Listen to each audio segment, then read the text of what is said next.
오랜만입니다. 예, 안녕하세요. 예. 의원님은 민주당 특별시 시당위원장을 거쳐서 지금은 이제 중앙당 대표 비서실장을 역임하고 계시지 않습니까? 예. 이런 활동으로 인해서 정치적으로 가장 바쁜 일정을 소화하고 계신데 이런 중앙정치 활동이 지역구 활동에는 어떤 어려움이 있으시지 않나? 뭐 지역구 활동과 뭐 중앙에 정치하는 거랑 뭐 별개이지는 않지만요. 아무래도 중앙 정치 무대에서 좀 일조하다 보니까 아무래도 지역에서 활동할 때 시간이 줄어드는 건 사실인데요. 중앙 정치에서 또 지역 정치에도 필요한 부분을 챙길 수 있는 부분이 있습니다. 근데 이제 물리적으로 우리 지역 주민을 볼 수 있는 시간이 분명히 줄어드는 건 사실이죠. 네. 우리 정치라는 게 어떻든 간에 자기 지역에서부터 출발하는 거거든요. 네. 자기 지역에서 주민들을 만나서 정책도 아이디어도 얻는 거고 네. 또 입법 아이디어도 얻는 건데 그런 시간이 지금 상대적으로 좀 줄어들었기 때문에 그거를 좀 질적으로 시간적으로는 줄었지만 내가 그 줄어든 시간만큼 질적으로 더 우리 주민들 만났을 때 더 열의를 갖고 이렇게 만나서 그걸 좀 보완할 수밖에 없고요. 지금은 그래서 이렇게 좀 부족한 부분을 그래서 이제 주말에 토요일날 일요일날은 제가 아침에 일찍 일어나서 한 3시간 4시간씩 걸어다니면서 주민들 만나서 제 명함 보시면 아시는 것처럼 제 명함에는 휴대폰 번호가 적혀 있습니다. 네. 그래서 주민들이 저한테 직접 전화를 하기 때문에 만나서도 내가 민원도 받고 또 전화 오면은 또 전화 받아서 내가 민원을 직접 받는데 사실상 국회의원은 입법이나 예산 감시하는 게 주 일인데 네. 그냥 현실적으로는 국회의원한테 구의원이 하는 일, 시의원이 하는 구청장이 하는 일까지 다 원하시기 때문에 뭐 거기서 또 내가 새로운 입법이나 정책 아이디어도 없기 때문에 하여튼 그런 시간적인 부족한 부분을 그렇게 더 질적으로 더 내가 주민들과 가깝게 만나는 노력으로 좀 보완하고 있습니다. 그런 부분에서 뭐 아침에 도보로 주민들과 많은 소통을 하시는 걸로 이제 알려져 정평이 나 있습니다. 그런데 그렇게 만나면서 주민들의 어떤 반응은 어떻습니까?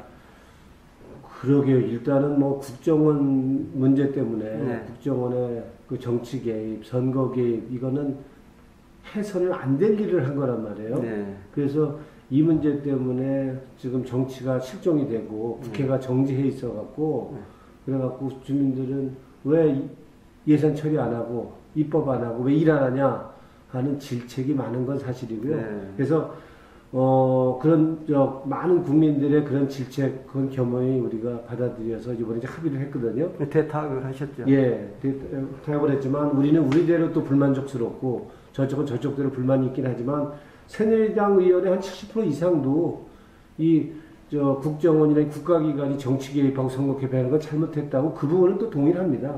그런 면에서 뭐 이 부분은 결코 다시 되풀이되지 않도록 국가기관이 정치 개입하고 선거 개입하는 일은 없도록 하는 요번에 특위를 통해서 확실히 입법을 해야 될 것이고요.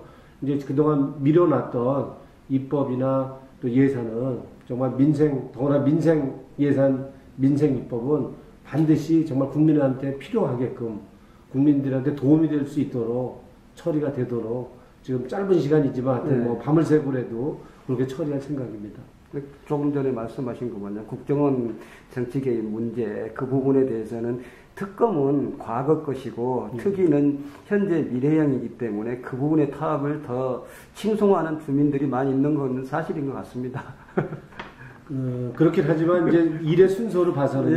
일의 그렇죠. 순서를 봐선 진상이 조사가 돼야지 사실은 그 제도 개혁을 할 수 있는 건데. 그렇겠죠. 근데 이제 특검이라는 건 진상 조사하는 거 아닙니까? 예. 근데 그 순서가 바뀌긴 했지만 어떻든 간에 지금 뭐 여야가 있다는 거는 상대가 있는 거고 그래서 뭐 특검은 좀 나중에 더 계속 논의하기로 했고 하여튼 특위를 이제 제대로 운영해서 하여튼 다시는 이런 국가기관이 정치 개입, 선거 개입 안 하도록 하는 장치를 확실하게 그리고 분명하게 하여튼 마련하는 게 중요하다고 생각합니다. 네. 그리고 마포구에서 지역 주민들의 많은 노력을 하시고 계시는데 실제 올 한 해 마포구에서 중점적으로 추진한 것과 또 앞으로 뭐 임기 내에 또 하고자 하시는 거 있으면 좀 설명 좀 부탁드릴게요. 일단은 이번에는 지금 우리 아연 고가철도가 있지 않습니까? 네. 이게 고가도로가 이제 철거가 이제 될 겁니다. 바로. 네. 그래서 이제 그게 철거가 되면은 그쪽 상권이 지금 많이 죽어 있거든요. 네. 그래서 이제 우리 미관상으로도 그 고가도로가 없어지면 아주 확 뚫려 이제 이런 아주 우리 미관상으로도 경관도 좋아질 뿐만 네. 아니라 네. 아마 거기 상권이 고가도로가 있으면서 그 밑에가 상권이 다 많이 죽어 있었는데 네. 그 상권이 저기 아연 지하철까지 해서 네. 그 상권이 다시 살아나는 어떤 중요한 계기가 될 거다 이렇게 생각을 하고요. 그래서 그런 부분이 있을 거고 또 있다면 지금 세창고개 그러니까 이제 도화동과 공덕동을 연결했던 세창고개가 있었거든요. 예. 근데 그게 옛날에 일제시대 때 거기를 철도길로 이렇게 맥을 끊어놨죠. 그렇죠. 일본이 전기를 끊어놨다는 건데 네. 그거를 이번에 예산을 17억 가져와서 네. 거기를 다시 읽기로 했습니다. 왜냐면 복원을 철도길이 지금 복원이 되는 거죠. 네. 철도길이 지금 지하로 들어가 있거든요. 네. 그래서 거기를 이렇게 둔덕을 다시 만들어서 그러니까 지금 그 철도길이 나면서 양쪽이 주민들 간의 소통도 단절됐단 말이에요. 그걸 둔덕을 다시 만들어서 우리 공덕동과 우리 도화동 주민들이 같이 이제 둔덕을 통해서 같이 교류도 하고 서로 소통할 수 있는 이렇게 되고 옛날의 마포를 되살릴 수 있는 복원할 수 있는 계기가 될 거라고 그래서 그것도 우리가 이제 다시 바뀌는 마포의 모습을 되살리는 거가 될 거고요.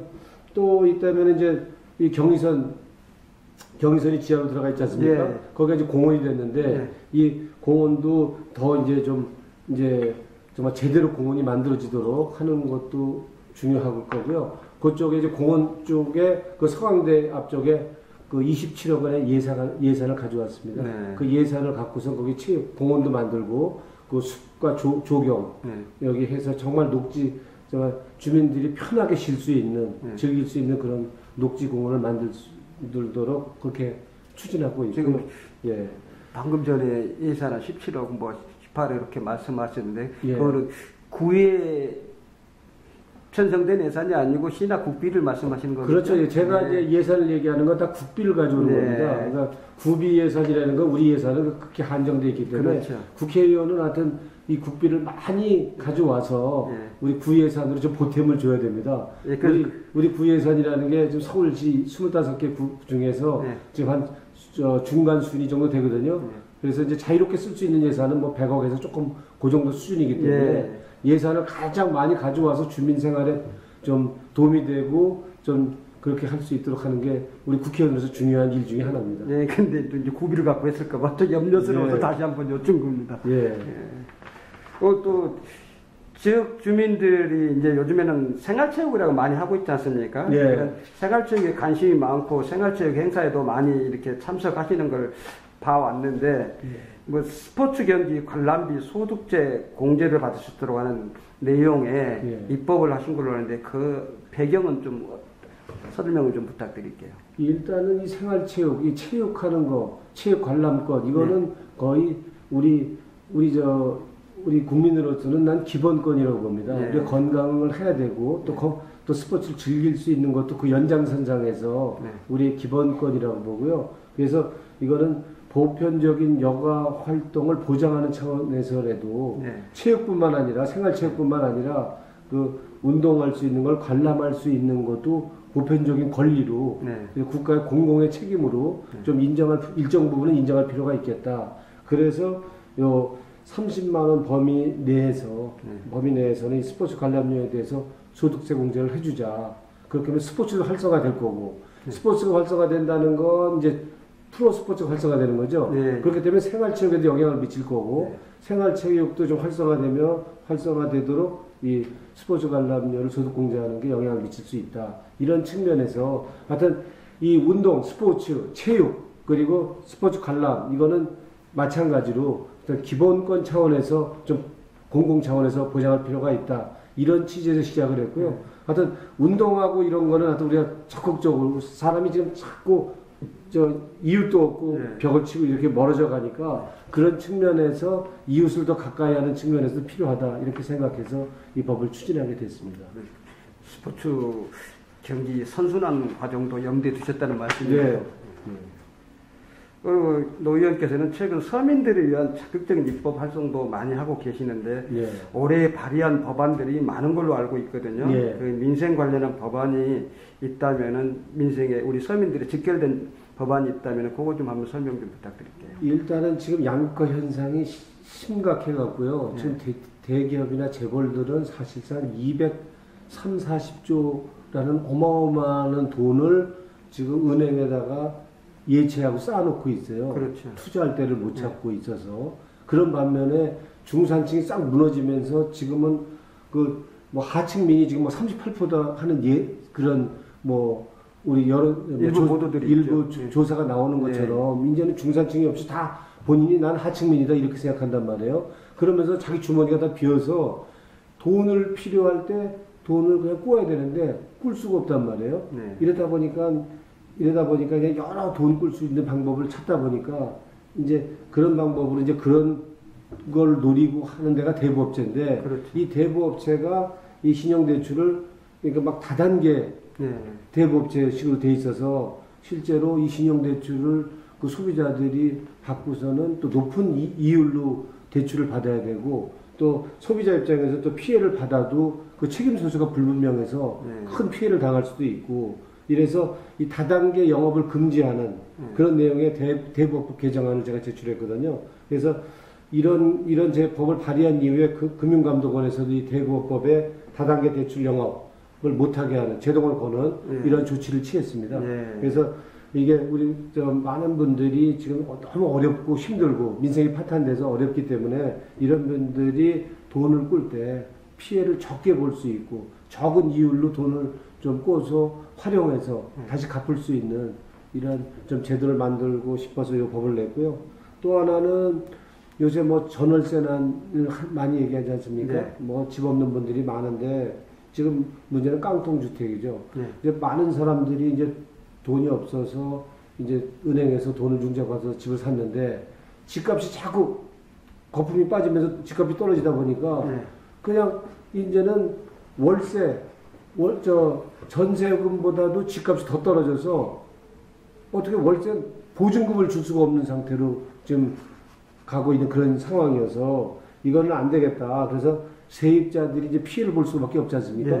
그러니까 전세로 들어갔는데 깡통주택이 돼갖고 집주인이 나 돈 못 주겠다 이렇게 자빠지니까 그래갖고는 안 돼서 이 세입자들을 보호하기 위해서 세입자들이 우선적으로 변제받을 수 있는 그 보증금 범위 내에서 그래서 보증금 범위를 좀 확대하고 그래서 집주인과 세입자 간의 그 임대차 계약 관련한 분쟁을 좀 조정할 수 있는 거를 공공의 책임으로 할 수 있도록 하는 법을 좀 마련했습니다. 그래서 보증금 우선 반환에 그렇죠. 금액을 좀 상향하는 것도 제도화했다는 그런 말씀이네요. 그럼요. 그러니까 이제 보증금 반환을 우선적으로 딴 채무 중에서 우선적으로 세입자의 보증금을 반환받을 수 있도록 그리고 그 반환받을 수 있는 범위도 더 확대하는 쪽으로 하는 그 내용을 포함한 금액이 작아서 현실하고 동떨어졌다는 비판들이 좀 있었거든요. 그렇습니다. 지금 그 보증금을 우선적으로 변제하더라도 극히 제한된 돈을 해서 실질적으로 세입자들한테 그 도움이 안 됐는데 이제는 그 세입자들이 그 보증금의 70% 80%까지 그 우선적으로 변제받을 수 있도록 하는 내용의 법을 담고 있어서 이거는 이제 주택임대차 보호법 개정안입니다. 그래서 이것도 좀 발의해서 아마 통과를 앞두고 있습니다. 구호뿐이 아니고 이제 실제 법으로 제정을 해서 실질적인 효과를 낼 수 있게끔 그렇게 노력하신다는 말씀으로 받아들여도 되겠습니다. 그렇습니다. 의원님께서는 이제 초선을 지나서 이제 재선 아닙니까? 또 정치를 시작했다면 정치하신 분들은 더 그 꿈이나 미래 비전이 있을 거라고 보는데 의원님은 마포 미래의 그림이 무엇이며 또 앞으로 마포가 어떤 길로 가야 되는 그런 밑그림이 있을 거라고 보여지거든요. 그걸 좀 우리 지역 주민들한테 말씀해 주세요. 저는 뭐 기본적으로 저는 서울 사람이 아니고 마포 사람이거든요. 저는 마포에서 태어나서 자라서 커서 지금 이제 국회의원을 하고 있는 사람이기 때문에 마포에 대한 애정이 누구보다 크고 마포가 옛날에 마포나루를 통해서 모든 삶이 마포에서 시작됐단 말이에요. 네. 그러니까 돈도 마포에서 시작됐고 경제도 마포에서 시작됐고 네. 모든 물자도 마포 나루로 올라와서 시작을 된 거란 말이에요. 네. 이게 지금 과거 조선시대만의 일은 아니다라고 저는 보는 거고요. 네. 그 영광, 그때의 마포의 모습을 저는 재현해야 된다. 네. 그리고 재현될 수 있다라고 보고 있고요. 그래서 저는 좀 일단 지금 우리 지금 지하철역 중에 마포역이라고 있습니다. 네. 여의도에서 이렇게 넘어오는 거기에. 네. 마포역이라는 건 정체불명한 역입니다. 네. 여의나루역이라고 있잖아요. 네. 여의나루역은 여의도라는 게 지금 인공섬으로 생긴 건데 그거는 인공으로 만든 거고 네. 마포역이라는 거는 그런 이름은 없죠. 네. 마포나루역이죠. 네. 그래서 우리 한강 옆에 있던 마포나루를 다시 되살려야겠다고 그래서 마포역을 마포나루역으로 이름을 고치는 걸 지금 추진하고 있고요. 네. 그래서 그게 이제 이름만 고치는 수준을 넘어서 네. 마포나루역이라는 이름을 만든 이후에 그 마포나루가 했던 그런 모든 삶에 시작하는 거를 마포에서 이제 만들어 보자 하는 것이 제 생각이고요. 그래서 한강을 제일 많이 끼고 있는 게 마포거든요. 그렇죠. 그러면 한강도 지금 밋밋하게 볼 것도 없지만 한강도 좀 되살리고 네. 그게 한강 르네상스입니다. 네. 되살리고 마포나라의 역할도 복원시켜서 정말 글자 그대로 마포가 서울의 중심, 대한민국의 중심이 되도록 만들자. 거기에는 마포나라만 그 역할을 하는 게 아니고 홍대 젊은이의 거리가 있지 않습니까? 네. 이 젊은이의 거리는 우리 관광객의 70%, 그러니까 1,000만 명이 이상이 오는 관광객의 70%가 홍대 앞을 왔다 갔다 그럽니다. 네. 그러면 그 엄청난 자산이죠. 그 외국인들이 홍대 앞에 왔다가 그냥 가는 게 아니고 마포나루도 와서 거기서도 물건도 사고 한강도 구경할 수 있게끔 우리가 만들어야 된다. 그 자산을 이제 만들어내야 된다 하는 게 우리 마포의 새로운 모습일 수 있겠다라고 생각하고요. 거기에 하나 덧붙인다고 그런다면 지금 마포가 공동정수 출발하는 경의선이 있지 않습니까? 네. 이 경의선이 문산 파주를 지나서 지금 개성, 평양, 중국, 러시아, 유럽까지 가지 않습니까? 네. 그래서 이런 21세기 대륙철도 시대가 남북관계만 회복돼서 열린다고 그런다면 글자 그대로 마포나루와 홍대와 그리고 경의선 이 세 개를 통해서 우리가 정말 마포가 우리가 상상만 했던 정말 세계 속의 마포가 되도록 만들 수 있다. 그래서 저는 그 만드는 구체적인 작업을 제가 앞장서서 해보고 싶은 생각입니다. 철도 시스크로드를 마포에서 출발시켜보겠다는 그런 구상 같습니다. 그러면 뭐 구상이 아니고 이제 실제로 그게 되고 있죠. 예. 지금 실제로 지금 남북 관계만 지금 문이 딱 열리면 지금 그냥 철도가 쭉 가게 돼 있는 거죠. 예. 지금 유럽까지. 그 중간중간 그 국경선만 연결하면 되는 거죠. 그래서 지금 이게 우리가 아마 이제 몇 년 안으로 네. 아마도 우리가 여기서 마포 공동역에서 기차를 타고 네. 만주벌판을 지나서 쭉 지나갖고 북한을 지나서 결국에는 유럽까지 가는 여행 갈 수 있는 시대가 열릴 거라고 보고요. 아마 그 시대가 아마 몇 년 아니면 올 거다 저는 이렇게 생각하고요. 그 준비를 착착착 우리가 좀 해야 되지 않느냐. 그래서 그 준비하는데 제가 앞장서고 싶습니다. 예. 예, 뭐 인터뷰 내용은 여기까지 하시고 올해 좀 마무리를 지어야 될 인사 말씀 불과 며칠 안 남았었습니까? 네. 그래서 뭐 인사 말씀을 새해 인사와 함께 우리 지역 주민들의 신년사로 가름하는 걸로 하셔가지고 하시고 싶은 말씀과 신년사와 같이 한꺼번에 부탁드릴게요. 예, 하여튼 2013년 저한테는 상당히 참 의미 있는 한 해였습니다. 네. 근데 하여튼 우리 국민들 입장에서는 우리 국회의 모습이 국정원 문제, 이 정치 개입, 선거 개입 문제로 국회가 공전되고 식물 국회로 그리고 이게 국민들 짜증나게 하고 그래서 또 민생은 파탄나고 참 힘들고 이래서 손가락질 많이 받았는데 하여튼 겸허히 국민들의 목소리 불만 인정합니다. 그래서 좀 정치가 좀 국민들 좀 편하게 그리고 국민들 좀 배 따뜻하게 하는 그런 정치가 되도록 좀 노력하고 싶고요.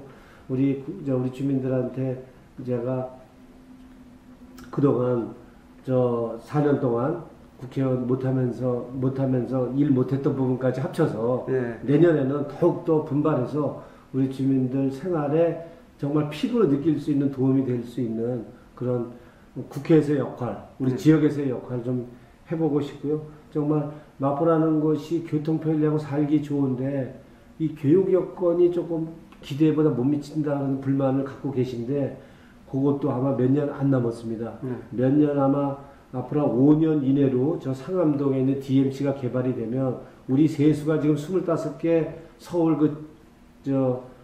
구청 중에 지금 중간 순위지만 앞으로 5년 내에는 5위 내로 갈 수 있을 겁니다. 그렇게 세수가 늘어나면 그 세수를 이제는 우리 학교 쪽에 적극적으로 선택과 집중 투자를 해서 우리 교육 여건도 확 좀 높여 놓는다 그런다면 우리 주민들이 좀 기대 못 미쳤던 교육 여건도 개선된다 그런다면 정말 마포에서 사는 것이 자랑스럽다, 자부심을 가져야 되겠다는 생각을 가질 수 있도록 네. 저도 앞장서서 노력하겠다는 말씀을 드리고요. 올해 힘들고 어렵고 뭐 하층민이 난 하층민이다 하는 사람이 40% 가까이 된다는 할 만큼 생활이 어렵고 힘듭니다. 그래서 그런 힘들고 어려운 그 어려움을 내가 마음으로 뿐만 아니라 실질적으로도 조금이라도 도움이 될 수 있는데 제가 함께 할 수 있도록 그렇게 노력하겠습니다. 하여튼 내년에 더욱 더 건승하시고 건강하시기를 기원하고요. 저도 열심히 뒷바라지 열심히 하겠다는 말씀 드리겠습니다. 고맙습니다. 네, 감사합니다.